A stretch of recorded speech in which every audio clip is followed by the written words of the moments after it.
Notre mission, c'était, au nom du Conseil des droits de l'homme, de venir faire la lumière sur les allégations de crimes graves et de violations graves des droits de l'homme qui se passaient au Kasaï depuis 2016 et que le Conseil donc nous demandait d'enquêter dessus avec une équipe de spécialistes et de venir rendre compte non seulement au Conseil mais aussi aux autorités judiciaires parce que tout cela se passait dans un contexte d'impunité qui était quand même durable et qu'il nous fallait à ce moment aussi aider la machine judiciaire à se mettre en branle.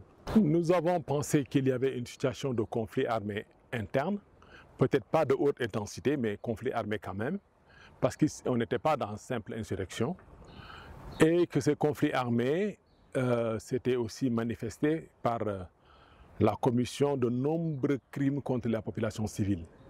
Ces populations civiles ont été victimes des Kamina Sapou, elles ont été victimes de l'armée, elles continuent d'être victimes de l'armée, et elles ont été victimes aussi d'une milice qui a été créée par des populations d'ethnies différentes, les Tchokoué, pour contrer les Kamina Sapou, et qui elle aussi s'est adonnée à des crimes et à des atrocités, elle aussi sans nom.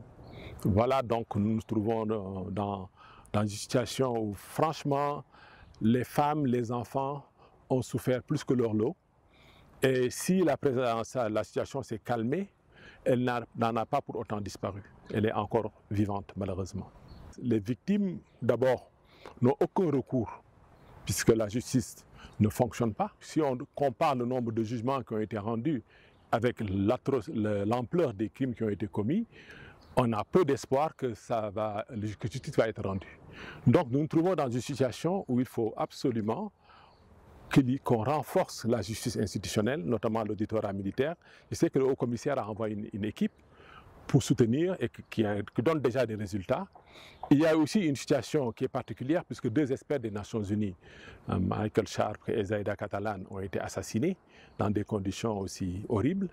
Et jusqu'à présent, l'enquête n'avance pas. Il y a une équipe donc qui a été envoyée par le secrétaire général pour soutenir cette enquête, mais elle n'avance pas. Ce que j'ai retenu, c'est que c'est le caractère complètement abandonné et démuni de la population vis-à-vis de ces crimes, puisque l'armée qui est venue et qui était censée d'abord avoir une mission de protection de ces populations, s'est livrée elle-même à des actes totalement inacceptables d'exécution sommaire, de viol, d'extorsion, de détention arbitraire, d'enlèvement.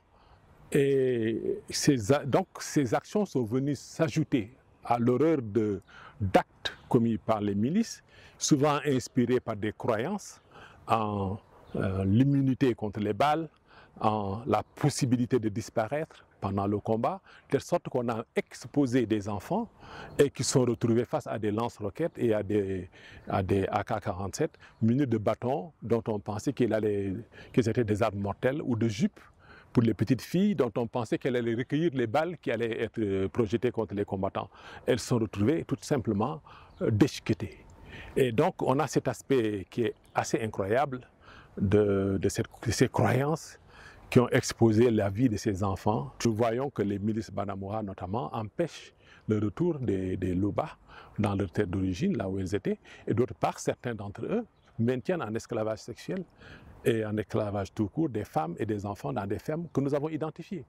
Et malgré cela, rien n'a été fait pour secourir ces femmes et ces enfants. Donc nous nous trouvons dans un état de dénuement et d'abandon. Et certes, il y a eu un appel qui a été fait par le chef de l'État congolais à une réconciliation, à une sorte de conférence, de pardon, etc. Mais ça n'a jamais été suivi d'effet. Donc c'est cela que nous avons vu, l'absence de réaction, l'absence d'assistance humanitaire, l'absence d'assistance tout court et l'absence de recours de la population du Kasaï. En fait, les humanitaires, les Nations Unies en tête, l'UNHCR, l'UNICEF, elles ont fait quelque chose, mais si ça correspond à 10 ou 20% des besoins. Et ce que nous souhaitons d'abord, c'est que, bien entendu, que les forces armées qui ont la première responsabilité de protéger soient bridées et exercent leur mission conformément aux lois et aux normes qui doivent les dicter, que les miliciens soient désarmés, qu'ils soient Badamoura ou Kamina Sapou, et qu'on trouve un moyen de réconcilier ces populations, parce que ces populations ont toujours vécu ensemble, que la MONUSCO qui est là, qui a quand même des ressources, qui a quand même des gens qui travaillent, qui sont sur place, soit renforcée et renforce son action dans cette partie du pays, et qu'on mette en œuvre un peu les recommandations que nous avons mises dans notre rapport pour que ces populations-là arrêtent la main des criminels qui sont parmi elles, les extirpent d'entre elles et les livrent à la justice, à une justice impartiale et rendue correctement. On doit une assistance humanitaire, les enfants doivent retourner à l'école parce que ce qu'on a entendu avec beaucoup d'horreur, c'est que des enfants ont tué contre la promesse d'une bourse. Je n'ai jamais entendu ça ailleurs dans le monde, contre la promesse d'une bourse. Donc qu'on ouvre les écoles, qu'on les assiste. Donc les hôpitaux ont été détruits, il faut les reconstruire et y envoyer des médecins. Il faut que donc ces populations qui ont déjà beaucoup souffert soient secourues avant que justice ne leur soit rendue. Et que d'autre part aussi, qu'un grand effort soit fait pour les réconcilier parce que ces populations savent vivre en paix quand on le leur permet, quand elles le veulent. Donc le potentiel est là. Et il ne faut pas désespérer de ce potentiel, il faut le restaurer. Et alors là, vous allez, demain, c'est le dialogue interactif? C'est ça, demain nous allons assister au dialogue interactif avec la participation de tous les membres du Conseil et du gouvernement congolais, bien sûr, et de la MONUSCO aussi, et des hauts commissaires. Et nous avons espoir que de ce débat, on aura un peu plus d'armes pour lutter contre toutes les atrocités et horreurs auxquelles nous avons assisté et que nous avons essayé de décrire dans notre rapport.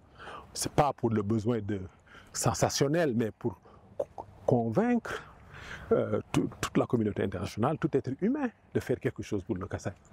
C'est pour cela que nous l'avons dit et nous espérons qu'un résultat concret en sortira.